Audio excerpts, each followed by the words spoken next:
Well, I'm on the farm today, and it's cold. It's been raining like crazy.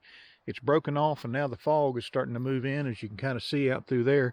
But I got my 500-gallon Best Way sprayer here, and got a little battery left on my camera from another video, and I thought I'd just kind of walk around it and just kind of show you a little bit.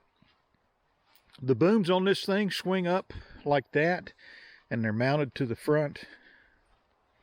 And believe it or not, this is a fiberglass tank. It's not a poly tank, and it appears to be in pretty good shape. I want to take it loose and pull it off this. I don't quite understand. The previous owners put rubber on here, but then they tied it off with wire that leans right up against the tank, and it doesn't make sense to me. Looks like you'd want rubber against the tank, not wires kind of pushing against it. But in any event, the pump on here, it's a High Pro. This is a hydraulic pump, a hydraulically driven pump. It's not a PTO pump. Centrifugal pump, I believe, is what it is. And I'm going to try to make it work. I may rebuild it. These things are rebuildable. And but I've also have in mind that I've got a nice roller pump that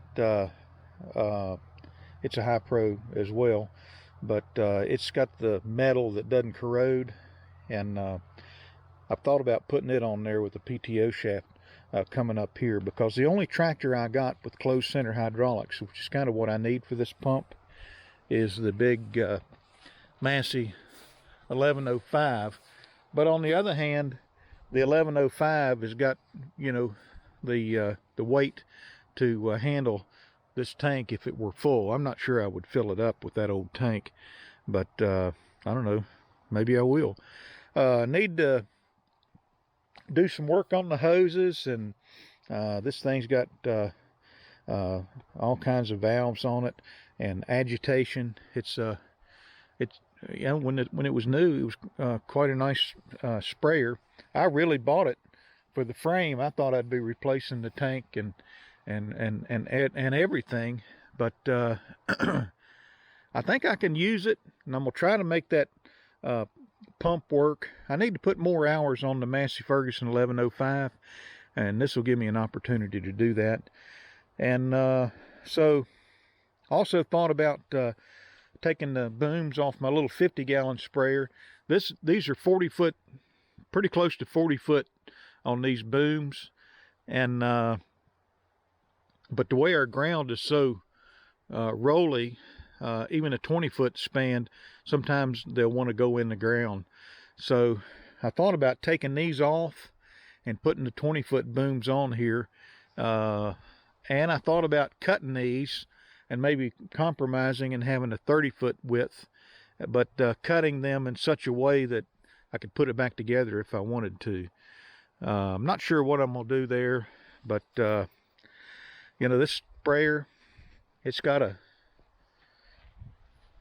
step, you know, you can fold down to climb up on it, and there's a jack stand and another one that should have been right here. I can make something like that. That's no trouble. But we've been putting down 10 gallons of liquid per acre on our you know, our 50-gallon sprayer, and but I'd like to put down more than that.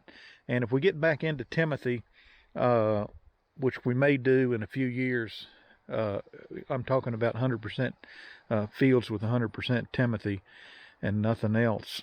Cereal rust might. You have to have a lot of liquid to put down with those things, and some of the articles I've read talk about 20 to 30 gallons per acre, and that's so the insecticide that you use to get the cereal rust mite, which is what you're spraying for, it has to get down into the leaf, so it takes a lot of liquid to cause that to happen. And so the point of this sprayer being 500 gallon is not to spray out 10 gallons per acre, but it's to get more liquid in here so that we're out on the field actually spraying, instead of going back and filling up. It takes just as long to fill up that 50-gallon sprayer as it does to spray it out. So I want to put as much liquid in here as I safely can. Obviously, when we get up on the hill, you know, I don't know that I even want 500 gallons behind that Massey, but I should think 250, 300 gallon shouldn't it shouldn't push that tractor around, and who knows, maybe 500 gallon won't. But you know, down here in the flat,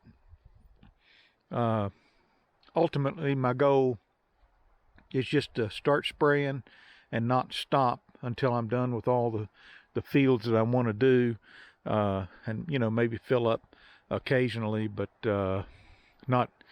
I mean, that 50-gallon sprayer, it gets the job done. But as we open up more and more fields, we just need more sprayer capacity. So I'll just kind of leave it right there. And you know, again, this is an old Best Way sprayer, and with a fiberglass tank. I thought this was going to be a right short video, but it's probably grown into something a little longer.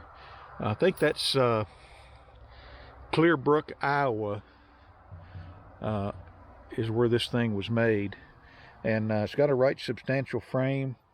The wheels seem to be in pretty good shape. I'm missing a dust cap off the other side, but I need to pull all that off and check the bearings. So yeah, 500-gallon sprayer, and we'll be working on this thing. This is our number one priority going into the spring. So appreciate you watching. Hit the like button, comment, subscribe, and we'll talk to you later.